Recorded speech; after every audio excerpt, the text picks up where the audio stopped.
Siempre confié en mi esposa, pero un día le pedí a un socio de negocios que me llevara a casa, y la verdad me golpeó con tanta fuerza que sentí como el suelo desaparecía bajo mis pies. Era un martes lluvioso.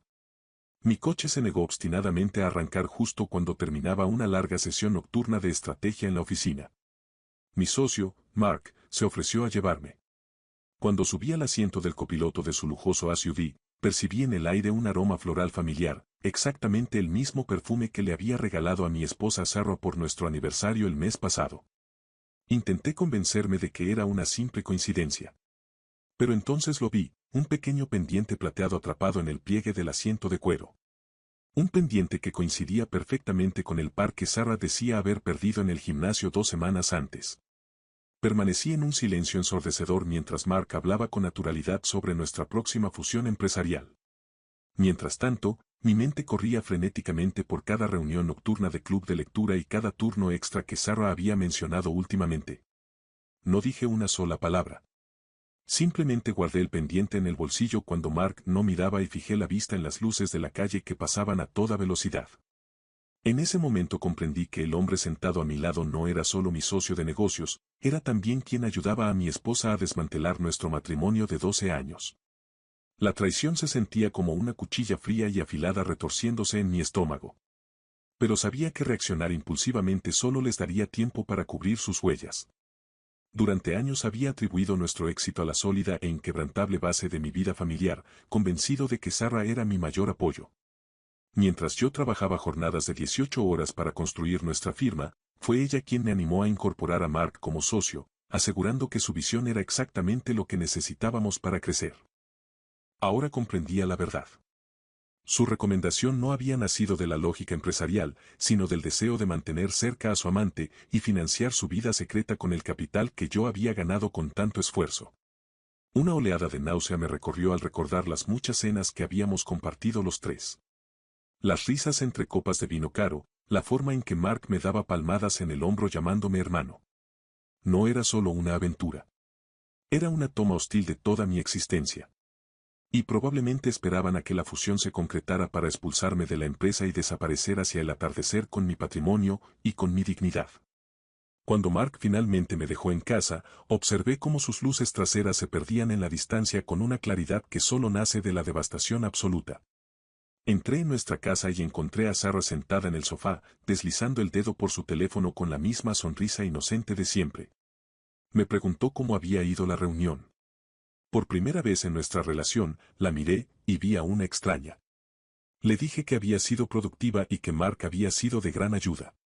Observé atentamente sus ojos en busca de una chispa de culpa. Pero ella era una profesional. No perdió el ritmo. Simplemente besó mi mejilla y dijo que yo trabajaba demasiado. Entré en mi despacho, cerré la puerta con llave y llamé de inmediato a un investigador privado que había conocido durante una disputa legal anterior. Le dije que el dinero no importaba.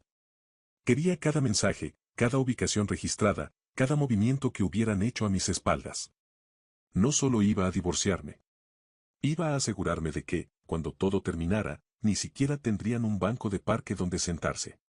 Pasé el resto de la noche revisando los estatutos corporativos en busca de la cláusula de moralidad que yo mismo había insistido en incluir cuando redactamos el acuerdo de asociación. Era una cláusula estándar que establecía que cualquier socio implicado en conductas que dañaran la reputación o la estabilidad interna de la firma podía ser obligado a vender sus acciones por una fracción de su valor real. Entonces lo comprendí. Si lograba demostrar que Mark se acostaba con mi esposa mientras utilizaba recursos de la empresa para facilitar sus encuentros, podría despojarlo de sus acciones y salvar la compañía de su codicia. Sarah creía estar jugando una partida de corazones. Pero yo estaba a punto de convertirla en una lucha por la supervivencia. Me quedé sentado en la oscuridad, con el pendiente plateado frío contra la palma de mi mano, mientras comenzaba a redactar el plan que transformaría su vida soñada en una pesadilla legal. El informe del investigador privado llegó 3 días después, y el nivel de detalle fue suficiente para helarme la sangre. El registro GPS revelaba que el SUV de Mark no había estado solo en el gimnasio. Durante los últimos 6 meses había estado estacionado cada martes por la tarde frente a un hotel boutique del centro. Sarah afirmaba estar asistiendo a clases avanzadas de pilates. Aún más perturbadoras eran las fotografías de ambos en una joyería local, donde Mark aparecía comprando un collar de diamantes idéntico al que Sarah me había asegurado haber heredado del patrimonio de su abuela el mes anterior. Mientras revisaba las pruebas, comprendí algo aún peor. Mi socio no solo me estaba robando a mi esposa. Estaba utilizando la cuenta de gastos de la empresa para financiar sus aventuras, clasificando sus estancias en hoteles como entretenimiento para clientes y sus cenas de lujo como investigación de mercado. La conmoción inicial se transformó lentamente en una calma fría y estratégica. No los confronté todavía. En cambio, invité a Mark a una cena privada en mi casa. Le dije que debíamos discutir los últimos detalles de la fusión antes de la reunión del consejo del viernes. Quería verlos juntos en la misma habitación, rodeados por la vida que intentaban arrebatarme, para observar cómo me mentían una última vez antes de retirarles el suelo bajo los pies. La cena fue una auténtica clase magistral de engaño.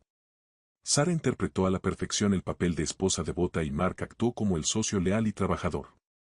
Intercambiaban pequeñas miradas cómplices cuando creían que yo no los observaba, un lenguaje secreto de traición que ahora podía descifrar con total claridad.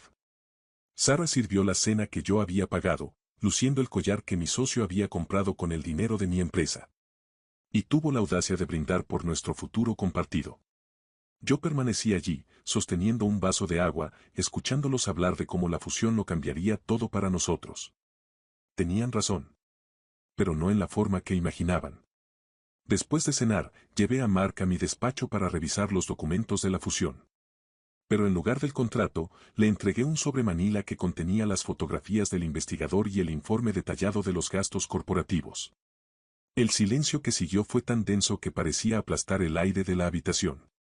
El rostro de Mark se transformó de una arrogante seguridad a una máscara pálida y sudorosa de pánico cuando comprendió que su desprestigio ya era un asunto legal.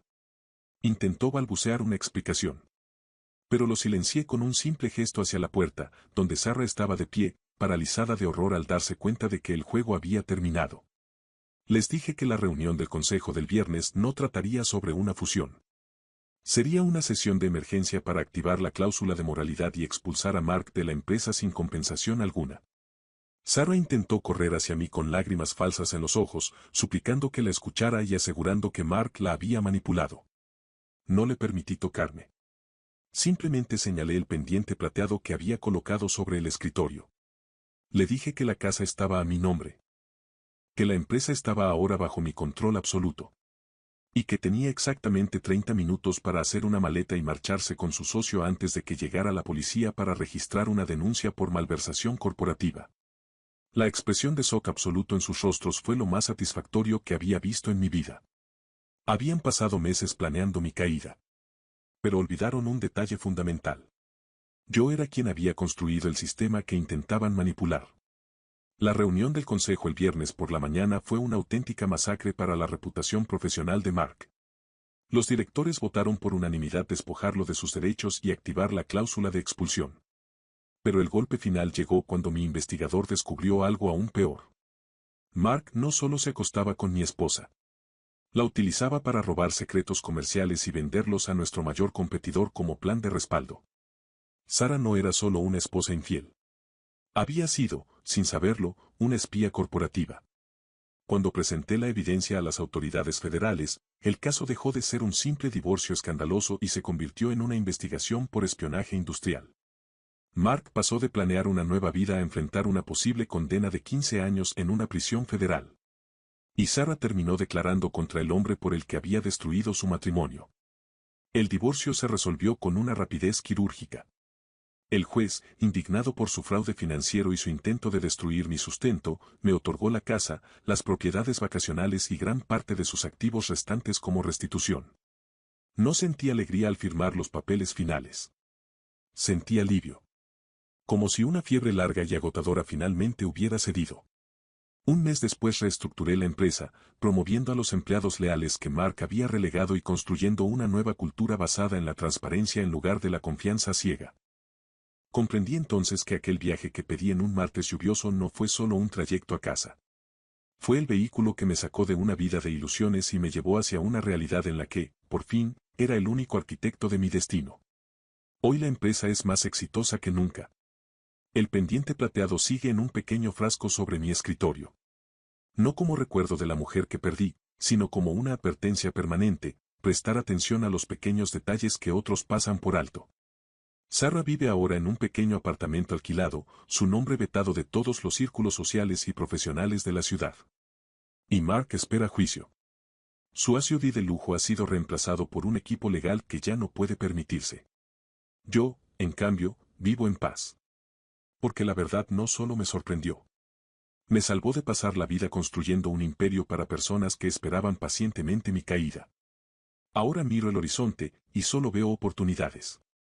Y sigo agradecido por aquella noche de lluvia que me obligó a ver el mundo tal como realmente era. Por cierto, tengo curiosidad.